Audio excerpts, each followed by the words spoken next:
दोस्तों, share market में पैसे कमाने के दो तरीके होते हैं। एक तरीका क्या होता है कि आपने कोई शेयर खरीदा और उसे महंगे में बेच करके पैसे कमा लिए। लेकिन इसके अलावा दूसरा एक तरीका और होता है, उसमें उसे कहते हैं शॉर्ट सेलिंग। तो आज के वीडियो में हम यही समझने जा रहे हैं कि शॉर्ट सेलिंग क्या होती है और कैसे की जाती है। तो दोस्तों, शॉर्ट सेलिंग में होता क्या है कि आपके पास आपके खाते में एक भी शेयर नहीं है, मतलब आपने पहले से कोई भी शेयर खरीद के नहीं रखा है, लेकिन उसको सेल करने का ऑप्शन आपके पास में रहता है। मतलब अगर आप चाहते हैं कि मैं स्टेट बैंक ऑफ इंडिया का शेयर बिना खरीदे बेच दूं, तो वो वाला ऑप्शन कहलाता है शॉर्ट सेलिंग। और शेयर आपके पास है ही नहीं, तो कंफ्यूज मत होइए, वो शेयर आपको कहां से मिलेगा। वो आप शेयर उधार ले सकते हो। किससे उधार ले सकते हो? आप किसी भी जो ब्रोकरेज प्लेटफॉर्म होता है, जैसे जीरोधा हो गया, एंजल वन हो गया, ग्रो हो गया, इन सभी के डीमेट अकाउंट होते हैं। तो इन सब का आपके पास डीमेट अकाउंट होना चाहिए। फिर आप वहां जा करके आप उनसे शेयर उधार ले सकते हैं। आपने शेयर उधार ले लिया और उसको सेल कर दिया डायरेक्ट, मतलब खरीदे बिना ही आपने उधार लेकर के बेच दिया, उसे कहते हैं शॉर्ट सेलिंग। अब इसमें आगे क्या होता है, तो वो प्रोसेस एक एग्जाम्पल के माध्यम से आप समझ सकते हैं। मान के चलिए कि आपके पास एक डीमेट अकाउंट है, किसी भी कंपनी का हो सकता है। ये आप हैं, आपने इनसे कहा कि भाई मुझे एक स्टेट बैंक ऑफ इंडिया का एक शेयर उधार चाहिए, और स्टेट बैंक ऑफ इंडिया का एक शेयर आपने उधार ले लिया जिसकी कीमत चल रही है 800 रुपए। और 800 रुपये में आपने एक शेयर लिया और उसको आपने बेच दिया। आपने, मतलब आप कंफ्यूज मत होना, शॉर्ट सेलिंग में आपने शेयर खरीदा नहीं है, आपने ये शेयर उधार लिया है। आपने ये शेयर उधार लिया है, मतलब 800 रुपये आपका शेयर एसबीआई का, जिसकी कीमत 800 रुपये चल रही थी प्राइस, आपने एंजल वन या फिर जीरोधा से आपने उधार ले लिया कि भाई मुझे एक शेयर उधार दे दो, मैं आपको इसे लौटा दूंगा। तो आपने एक शेयर उधार लिया और उधार लेकर के आपने उसको बेच दिया। आपने उसको डीमेट अकाउंट से अपने बेच दिया। और इसके लिए बहुत नॉमिनल इसमें जो अब इसमें आपके मन में सवाल ये आ रहा होगा कि भाई ये आपको उधार क्यों देगा। तो ये उधार इसलिए देगा कि इसमें इसमें एक रिक्वायर्ड मनी होती है। तो वो आपसे बहुत नॉमिनल चार्जेस होते हैं, 50 पैसे इसी के अकाउंट कुछ होता है। तो ये आपसे इतना पैसा ले लेता है। और करीब 100-150 रुपये और कोई चार्ज लगता है, तो वो भी आपसे वो पहले वो रखवा लेता है। तो क्योंकि अगर वो हालांकि ये पैसे आपको वापस हो जाते हैं बाद में, लेकिन ये रखवा इसलिए जाते हैं कि ऐसा ना हो कि आपने 800 रुपये का उधार शेयर लिया और आप गायब हो जाओ, मतलब आपका पता ना चले आप कहाँ गए क्या हो। तो वो पहले से एक रिक्वायर्ड मनी रखवा लेते हैं कि जो व्यक्ति शॉर्ट सेलिंग के लिए उधार ले रहा है तो वाकई में सीरियस है या फिर नहीं है। तो 150 रुपये नॉमिनल चार्जेस रखवा लिए जाते हैं, वो बाद में वापस हो जाते हैं। और बदले में आपको ब्रोकरेज प्लेटफॉर्म आपको 800 रुपये का शेयर उधार दे देता है। अब इस 800 रुपये के शेयर को आपने मार्केट में बेच दिया। अब इसके बाद जो अगली कहानी है ना, वो इंटरेस्टिंग है। क्या कि कहानी सिर्फ यहां से खत्म नहीं हो जाती कि आपने 800 रुपये का शेयर उधार लिया और बेच दिया। अब इसके बाद में आपका अगला काम बढ़ जाता है। क्या बढ़ जाता है? आपको प्रॉफिट लेना है। तो प्रॉफिट कैसे लेना है? 800 रुपये का शेयर उधार लिया है, बेच दिया, लेकिन अब आपको जो 800 रुपये आपने इनसे लिए ब्रोकरेज प्लेटफॉर्म से, तो आपको ये वापस भी लौटाना होगा। तो वापस आप कब लौटाओगे? वापस आप तब लौटाओगे कि आपके पास ये 800 रुपये तो आ चुके हैं। अब आप क्या करोगे? इस 800 रुपये से आप दोबारा से शेयर बाय करोगे। 800 रुपये से दोबारा से शेयर बाय करोगे। किसका? स्टेट बैंक ऑफ इंडिया का। क्यों करोगे आप? क्योंकि आप शॉर्ट सेलिंग कोई इंसान करने तभी आता है जब उसको पहले से पता हो कि इस कंपनी का शेयर नीचे गिरने वाला है, मतलब इस कंपनी का शेयर का प्राइस नीचे गिरने वाला है। जब किसी व्यक्ति को पहले से ये पता हो कि मार्केट में क्रैश आने वाला है या फिर फला कंपनी का शेयर नीचे जाने वाला है, तो वो व्यक्ति शॉर्ट सेलिंग करता है। तो शॉर्ट सेलिंग में क्या करेगा, वो ब्रोकरेज से उधार ले लिया 800 रुपये का एक शेयर, कितने ही ले सकते हैं हम, एग्जाम्पल के लिए हमने एक शेयर यहाँ पे ले रखा है, तो शेयर उधार ले लिया।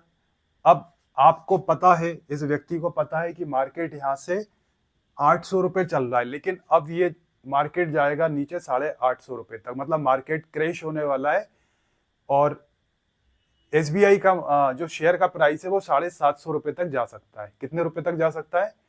750 रुपये, मतलब 750 रुपये तक जा सकता है। तो आप सेकेंड स्टेप में आपने क्या करा, सेकेंड स्टेप में आपने आपने आपने बाय करा। क्या किया? आपने खरीदा। पहले तो आपने सेल किया उधार लेकर के, अब आप क्या कर रहे हैं, आपके पास 800 रुपये आ चुके, तो अब आप इंतजार कर रहे हैं इस मार्केट एसबीआई के शेयर की प्राइस नीचे आने के लिए। तो एसबीआई का शेयर का प्राइस जैसे ही आप जो इमेजिन कर रहे थे मार्केट गिर सकता है, तो मान के चलो ये प्राइस गिर के आ गया 700 रुपये, ये आ गया 700 रुपये। तो 700 रुपये में आपने फिर इस शेयर को खरीद लिया।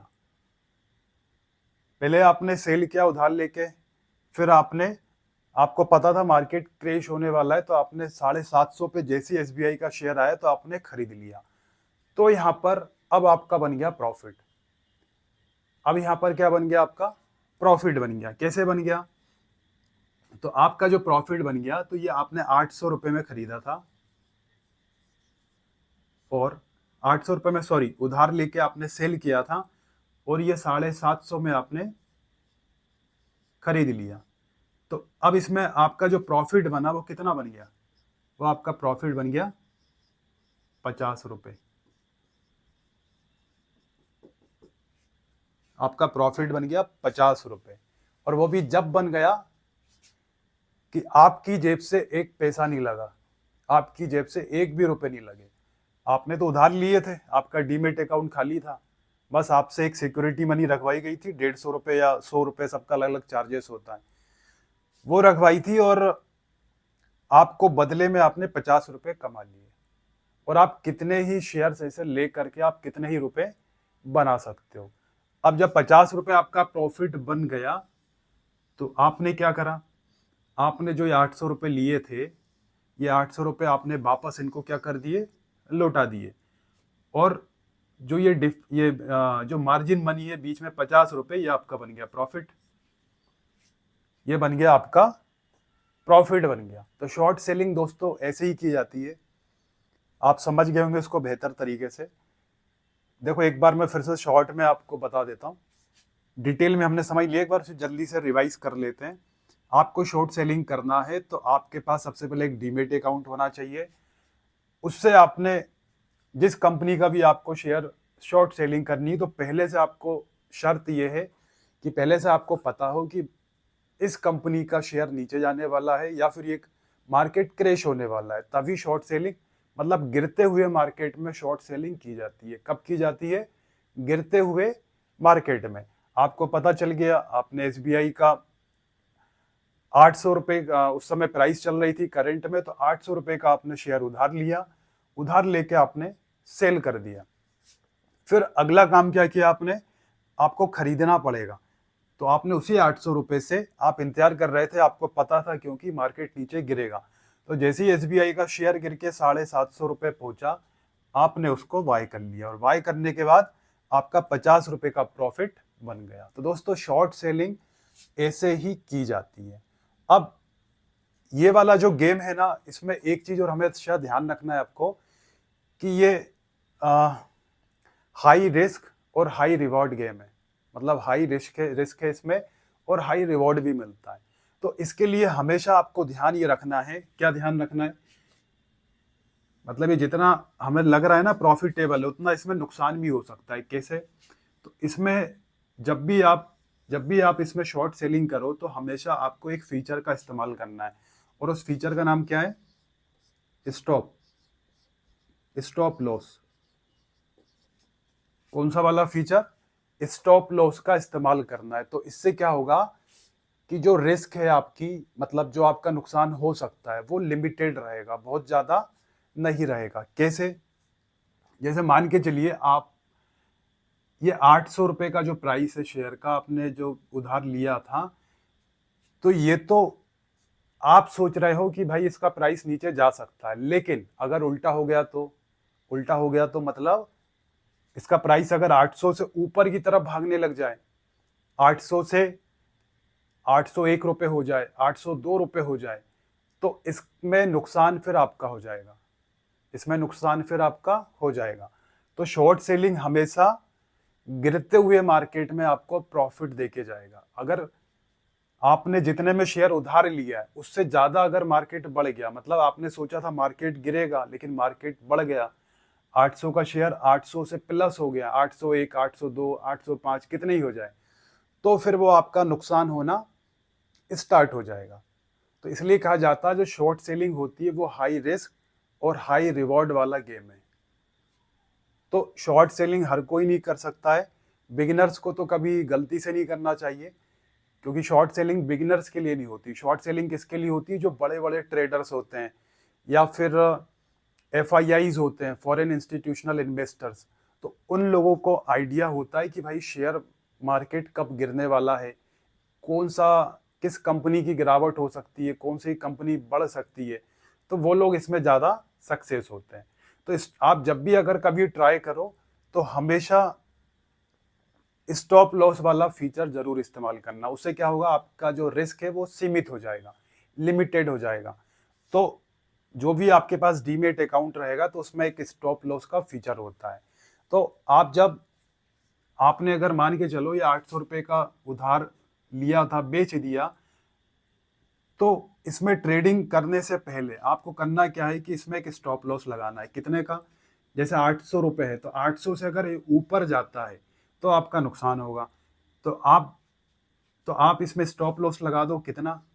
801 रुपए का, कि भाई अगर 800 रुपए से 1 रुपए भी ऊपर जा रहा है तो मैं उसका नुकसान नहीं झेल सकता हूं। तो वो ऑटोमेटिक आपका जो शेयर है वो सेल हो जाएगा। ऑटोमेटिक जो आपका शेयर है वो सॉरी ऑटोमेटिक जो शेयर है वो आपका बाय हो जाएगा, मतलब खरीद लिया जाएगा। किसके द्वारा? ब्रोकरेज प्लेटफॉर्म के द्वारा। क्योंकि आपने स्टॉप लॉस लगा दिया है 801 रुपए का, कि 800 रुपए से अगर ऊपर जाता है शेयर तो भाई इसको खरीद लेना। कौन खरीद लेना? Brokerage platform. जब आप स्टॉप लॉस लगा दोगे तो ऑटोमेटिक वो खरीद लेगा। तो इससे क्या होगा, आप आपका रिस्क बच जाएगा, मतलब आपको नुकसान ज्यादा नहीं होगा। क्योंकि अगर मान के चलो 800 से 810 रुपए चला गया, 850 चला गया, तो आपका नुकसान ज्यादा हो जाएगा।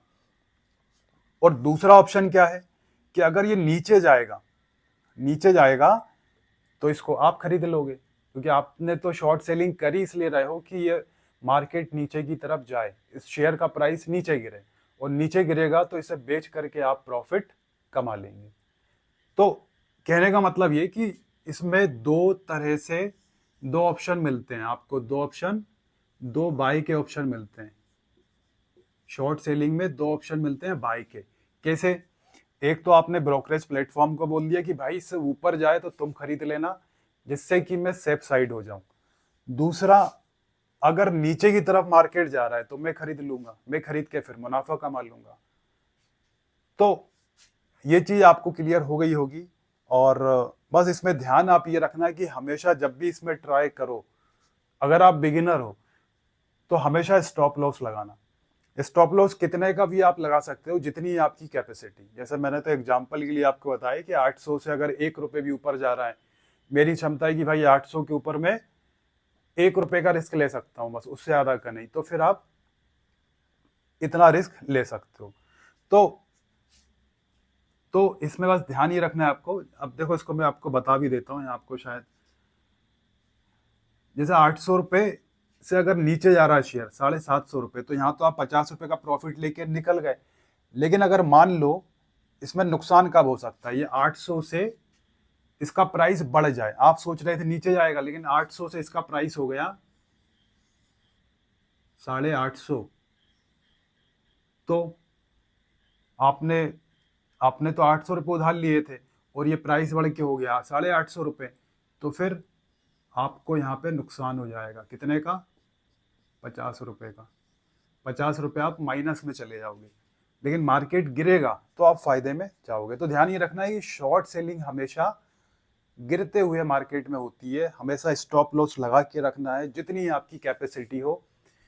जिस प्राइस में आपने उधार लेके बेचा था उससे आप 1 रुपये बढ़ा के, 2 रुपये बढ़ा के, 801, 802, 805, जितनी आपकी क्षमता हो आप उतने पे, मतलब जितना आप रिस्क झेल सकते हो आप उतना स्टॉप लॉस लगा करके फिर आप वेट कर सकते हो कि भाई मार्केट नीचे गिर रहा है तो आप प्रॉफिट लेके बाहर हो जाओ। तो दोस्तों ये था शॉर्ट सेलिंग, जैसे हमने डिटेल में समझा कि शॉर्ट सेलिंग होती क्या है, कैसे करते हैं, कैसे प्रॉफिट लेते हैं। और इसको जब भी आप इस्तेमाल करें तो स्टॉप लॉस जरूर लगाएं। तो दोस्तों आज की वीडियो में इतना ही था। वीडियो अच्छी लगी हो, इन्फॉर्मेटिव लगी हो तो लाइक करिएगा, और चैनल पे अगर आप नए हैं तो ऐसी और इन्फॉर्मेटिव शेयर मार्केट और फाइनेंस रिलेटेड वीडियोस देखने के लिए चैनल को सब्सक्राइब जरूर करिएगा। तो चलिए दोस्तों फिर मिलते हैं नेक्स्ट वीडियो में।